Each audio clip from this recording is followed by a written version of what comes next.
Today, we're going to show you how to use a citrus squeezer properly. Brought to you by AwesomeDrinks.com. Check out learn.awesomedrinks.com to learn more about cocktails. Welcome to Common Man Cocktails. I'm Derek Schomer, and this series is all about kickstarting your way into becoming a good home bartender. Of course, you could use all this information to become a real paid bartender. That's really up to you. You can send me some of your tip money to pay me back. So let's keep this relaxed and easy going. Don't forget, mash the like button, subscribe to the show if you're watching us on YouTube. If you're on learn.awesomedrinks.com, just keep learning and being awesome and making drinks. So let's demystify something that even as a retailer confused me when I started trying to figure out what I should be selling and what's the difference, is you can find some citrus squeezes, that are green, and some citrus ones that are yellow. Most of them are yellow, but there are those green alternatives. There's actually two things to keep in mind. One design shows the yellow ones having a larger diameter here than the green ones, because one was designed for a larger fruit, the lemon. The other was designed for a smaller fruit, the lime. So there was a difference in diameter. However, there's also the argument for the organizational difference.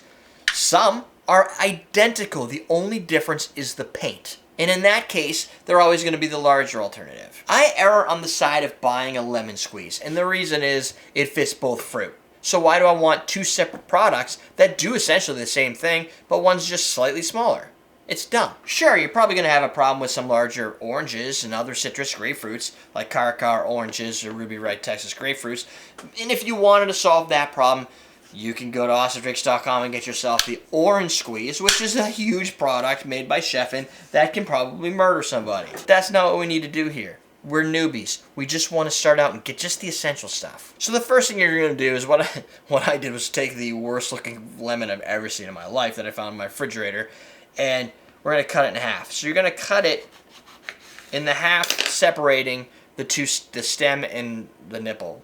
I don't know what that is, but this side of the fruit, so that you have that stem on the top. And the reason for that is you're going to have the core of the fruit just that small centerpiece. Now, you can take it a step further, and you'll see this done on a lot of bars, and it's not a bad idea. It's just to cut off the tips to keep them flat.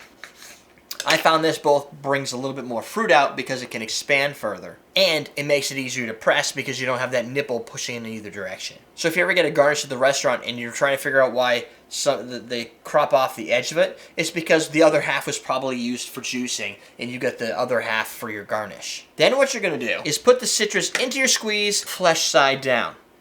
That sounds like no duh to me, but I have found a lot of people who thought it went this way because it naturally fits this way, leaving the flesh that side. The problem is you're going to push down upon the flesh and blow out juice in every direction. The press has holes in the bottom, not for fun, but for a purpose. The purpose is you put the fruit down over the holes, and now you can press straight down and all the juice comes through the holes, leaving the seeds retained within the squeezer. You can either do what I do, it's just to skip the step of storing it and just squeeze it right into your Japanese jigger, because this double jigger is the bomb.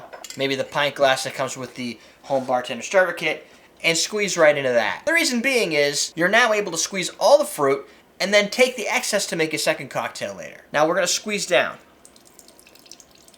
And you're going to apply some good firm pressure. You'll usually hear a little bit of the air squeezing out and no more juice coming. Now you know you're finished. Take your fruit out and you're done. Clean out your juicer.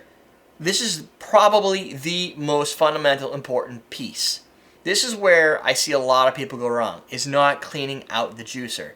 One thing to keep in mind is this side is actually more important to clean than the side that has the holes in it.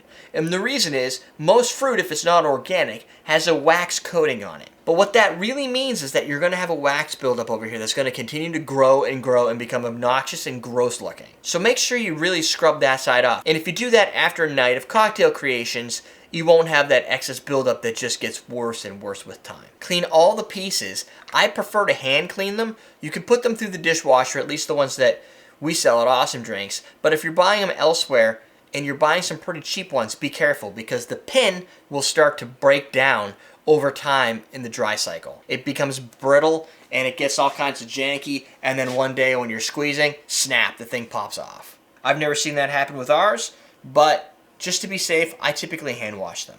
And if you're thinking maybe I should upgrade, what I suggest as your first initial upgrade is to get a conical tea strainer. This is a 2.5-inch conical tea strainer. Just enough for a cocktail, nothing too huge or obnoxious. These things are wonderful because what you have right now is a ton of fleshy bits in here. So when I'm making my sour mixes or anything like that, I like to run everything through a straining process. So what I typically do when I don't forget and I don't leave my tea strainer at home is I strain it through there to capture out all the large flesh pieces. Then I give it a couple hits. Using your tea strainer in conjunction with your juicer gives everybody a nice, fresh, clean-looking cocktail. Fresh juice is important. Don't skip on the fresh juices just because you're afraid of having a little pulp. If you don't have a tea strainer, don't worry. It's just going to add a little bit of extra flavor and look natural. And most people nowadays appreciate a good, well-created cocktail, craft style, with actual natural ingredient. And if they don't, they're not good friends anyway. See, it's really not that hard to do. But putting your fruit in the right way goes from making you look kind of like a newbie that doesn't know what they're doing to near professional. And it keeps the bar top or your tabletop or your desk from being full of squishy old lime pieces because you put it in the wrong way. Just wanted a daiquiri, I didn't want a mess. Stay tuned for the next episode where we talk about muddling, making your muddling life easier. To start your journey into the craft cocktail enthusiasm, check out awesomedrinks.com. Click the link below. That'll bring you right to the Home Bartender Starter Kit so you can watch this entire series of videos and understand piece by piece what we're talking about and experience it for yourself. Until then, check out the 2 videos on the side. That's going to give you more information about cocktail creation and more information about some of these essential bar tools. That's it, my friends. We're teaching you how to drink.